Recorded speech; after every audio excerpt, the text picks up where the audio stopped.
Welcome to वाइसीज। लोग fridge, AC, TV जैसे कंज्यूमर ड्यूरेबल्स या मेजर इलेक्ट्रॉनिक इक्विपमेंट्स तभी खरीदते हैं जब उनके पास खर्च करने के लिए डिस्क्रेशनरी इनकम हो। जैसे कि जब लेबर मार्केट फुल्ली एम्प्लॉयड होता है तो लोग ज़्यादा कंज्यूमर ड्यूरेबल्स खरीदते हैं क्योंकि उन्हें सैलरी मिल रही होती है, उनके पास खर्च करने लायक इनकम होती है, इसलिए वह इन एक्स्ट्रा एक्सपेंसेस पर पैसे खर्च कर सकते हैं। लेकिन अगर इकोनॉमी पोरली परफॉर्म करती है तो सबसे पहली मार डिस्क्रेशनरी और लग्जरी आइटम्स पर पड़ती है। यही वजह है कि कार्स, बाइक्स, कंज्यूमर ड्यूरेबल्स जैसे प्रोडक्ट्स की सेल्स कम हो जाती है। जब मार्केट अप होता है तो बैंक्स और स्मॉल फाइनेंस बैंक्स ज़्यादा लोन्स ऑफर कर पाते हैं क्योंकि कंज्यूमर्स लोन्स लेना चाहते हैं, यानी क्रेडिट अवेलेबिलिटी जैसे मैक्रो फैक्टर्स इंप्रूव होते हैं। Consumer durables company V Guard ने गीगाडाई नाम के एक स्टार्टअप में 33 करोड़ इन्वेस्ट कर 18% स्टेक एक्वायर किया है। यह बैटरीज को जल्दी चार्ज करने की डीप टेक्नोलॉजी फेस सेक्टर में है। वी गार्ड स्टेबलाइजर्स जैसे इलेक्ट्रॉनिक इक्विपमेंट सेल करता है तो बेटर बैटरीज एक अच्छा प्रोडक्ट इनोवेशन है। साथ ही यह फैन स्टेबलाइजर्स और सोलर पावर सिस्टम्स जैसे होम अप्लायंसेस बनाकर अपनी प्रोडक्ट लाइंस एक्सपैंड कर रहे हैं। हाउसिंग डिमांड के पिकअप के साथ साथ इलेक्ट्रिकल आइटम्स की डिमांड भी बढ़ती है, जिससे वी गार्ड को फायदा होगा। V Guard is already a market leader in South India. Currently V Guard का 42% रेवेन्यू नॉन साउथ मार्केट से आता है, तो जब यह कंपनी एक्सपैंड करेगी तब इसके पास और भी ज्यादा मार्केट शेयर होगा। Finance influencer mister Akshay Srivastava is bullish about the geographical expansion of 2 South India based companies. यह बहुत स्ट्रॉन्ग रीजन ओरिएंटेड प्लेयर्स है जो अपना बेस एक्सपैंड कर रहे हैं। यह दोनों कंपनीज नए प्रोडक्ट्स बना रही है और मार्केट बढ़ा रही है। ऐसा नहीं कि यह कंपनीज अपनी सेल्स और प्रॉफिट ग्रोथ बढ़ाए बिना पैसा खर्च कर रही है, और मार्केट ऐसी कंपनीज को सपोर्ट करेगा। Havells is another good company in this sector in which Mr. Akshay Srivastava is invested. Mr. Akshay Srivastava says that her generation के पास ग्रो करने के लिए अपनी एक एसेट क्लास होती है। हमारी ग्रैंड पेरेंट्स की जेनरेशन में वेल ग्रो करने वाली एसेट क्लास थी रियल एस्टेट मार्केट। पेरेंट्स की जेनरेशन में स्टॉक मार्केट, वहीं आज हमारे पास वह एसेट क्लास क्रिप्टो मार्केट के रूप में है। Mr. Akshay Srivastava thinks of crypto as a risk-reward equation. It's a new generation asset class. Crypto में उन्होंने अपने पोर्टफोलियो का 12 से 15% हिस्सा निवेश किया है। वक्त के साथ वह इस इन्वेस्टमेंट को 20% तक ले जाने का गोल रखते हैं। After the FTX fiasco, he has invested almost all in Ethereum. He says that 99.9% cryptos are fake और बाकी 0.1% में है Ethereum और Bitcoin।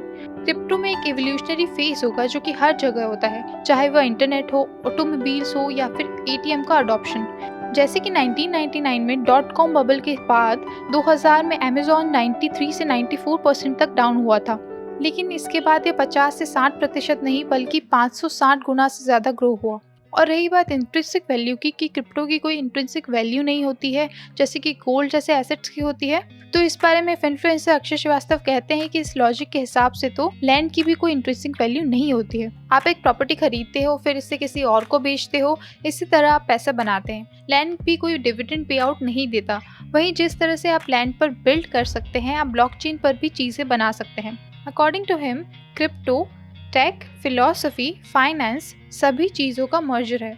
और रही बात रियल एस्टेट में इन्वेस्टमेंट्स की, तो mister Akshay Srivastava tier 2, tier 3 cities में कमर्शियल प्रॉपर्टीज़ खरीदते हैं ताकि इन्हें रेंट पर देकर कैश फ्लो आता रहे, और अगर कभी कोई दूसरे सिनेरियो हो तो वह खुद इस कमर्शियल प्रॉपर्टी में कोई बिजनेस बिल्ड कर सकते हैं। उन्हें कमर्शियल रियल एस्टेट इसलिए बेटर ऑप्शन रखता है क्योंकि यह मोस्टली हमेशा प्रॉफिटेबल रहता है, कारण क्योंकि कमर्शियल रियल एस्टेट लिमिटेड है। According to him, residential real estate के केस में यूँ होता है कि आप ज़्यादा से ज़्यादा बिल्डिंग्स, टावर्स और हाउसेस बिल्ड कर सकते हैं, तो ज़्यादा फ्लैट्स बनाकर सप्लाई इंक्रीज की जा सकती है। इस बॉर्ड ऑफ विला इन गोवा जिसे एयरबीएनबी पर लिस्ट कर कैश फ्लो जनरेट किया जा सकता है। साथ ही रियल एस्टेट रीजनल होता है, तो जहाँ यह लोकेटेड है उसी हिसाब से आपको अपनी थिंकिंग को कॉन्टेक्चुअलाइज करना होगा। To build good business, you have to create value, says Mr. Akshay Srivastava. Influencer Akshay Srivastava एक यूट्यूबर है, तो वह एफिशिएंटली अपना चैनल रन करने के लिए इस पर कुछ कैपिटल इन्वेस्ट करते हैं। इसके अलावा वह मैनेजमेंट कंसल्टिंग और कोर्सेज भी चलाते हैं इस digital business. Apart from this, he also invests in new age startups, तो वह एक एंजल इन्वेस्टर भी है। मिस्टर अक्षय श्रीवास्तव के पोर्टफोलियो का हिस्सा रियल एस्टेट व स्टार्टअप्स में एंजल इन्वेस्टर के तौर पर इन्वेस्टेड है।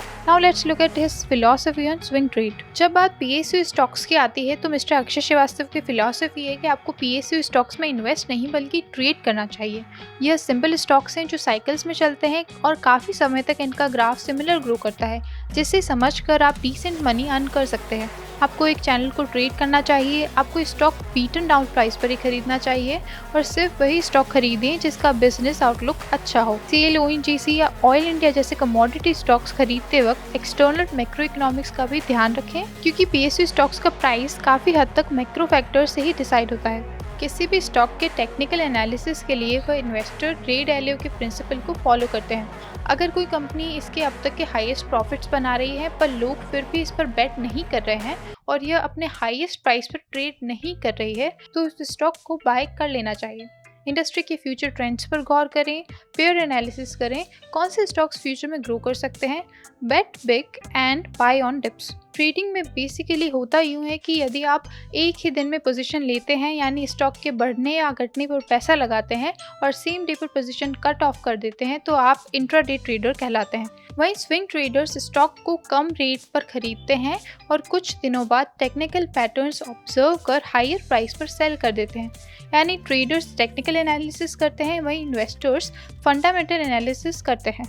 इस वीडियो की शुरुआत में हमने मिस्टर अक्षय श्रीवास्तव के mid cap stock V Guard के बारे में जाना। वी गार्ड के अलावा mid cap stock Gujarat Narmada Valley Fertilizers and Chemicals Limited में भी वह इन्वेस्टेड हैं। यह एक टेक्निकल स्टॉक है जिसमें mister Akshay Srivastava swing trade भी करते हैं। इसका डेट ऑलमोस्ट जीरो है, so it is a debt free company. पिछले एक दशक से इसकी सेल्स और प्रॉफिट्स नई मार्जिन सेट कर रही है। यह एक गवर्नमेंट स्टॉक है। इसमें मिस्टर अक्षय श्रीवास्तव ने अपने पोर्टफोलियो का 2 से 3% कैपिटल इन्वेस्ट किया है और इसका एलोकेशन वह मैक्सिमम 3 से 4% तक ही रखेंगे। यह company fertilisers, pesticides, industrial chemicals जैसे बल्क केमिकल्स मैन्युफैक्चर करती है। इसका मार्केट कैप 8,000 करोड़ से ज़्यादा है। वह स्टॉक प्राइस है 518 रुपये। इंडिया वर्ल्ड के टॉप 5 मोबाइल गेमिंग मार्केट्स में से एक है। Online gaming sector mainly 3 segments में डिवाइडेड है: रियल मनी गेम्स यानी RMG, मोबाइल सेंट्रिक या casual games and e sports. RMG में rummy, poker, daily fantasy sports व क्विजिंग जैसे गेम्स होते हैं। पिछले कुछ सालों में गेमिंग की बढ़ती डिमांड की मुख्य वजह है मोबाइल एक प्राइमरी ड्राइवर है और मेजॉरिटी गेमर्स के लिए mobile he preferred form of gaming location है। कसिनो गेमिंग की इकलौती लिस्टेड कंपनी व इंडिया की लार्जेस्ट गेमिंग कंपनी है डेल्टा कॉर्प लिमिटेड। यह फिलहाल गेमिंग, हॉस्पिटैलिटी व ऑनलाइन स्किल गेमिंग सेगमेंट में ऑपरेट करती है। यह ऑलमोस्ट डेट फ्री कंपनी है। इसके अधिकतर कसिनोज पणजी, गोवा में हैं। इसके सेल्स और प्रॉफिट ग्रो कर रहे हैं। डेल्टा कॉर्प लिमिटेड का offshore casino dealt in royal, which is based in Goa, currently India का लार्जेस्ट ऑफशोर गेमिंग वेसल है। तो यह थे मिस्टर अक्षय श्रीवास्तव की मिड कैप कंपनीज के stocks, crypto, real estate, swing trading, angel investing व बिजनेसेस ओन करने की फिलॉसफी। मिस्टर अक्षय श्रीवास्तव के स्मॉल कैप स्टॉक्स जानने के लिए देखें अगला वीडियो। Thank you.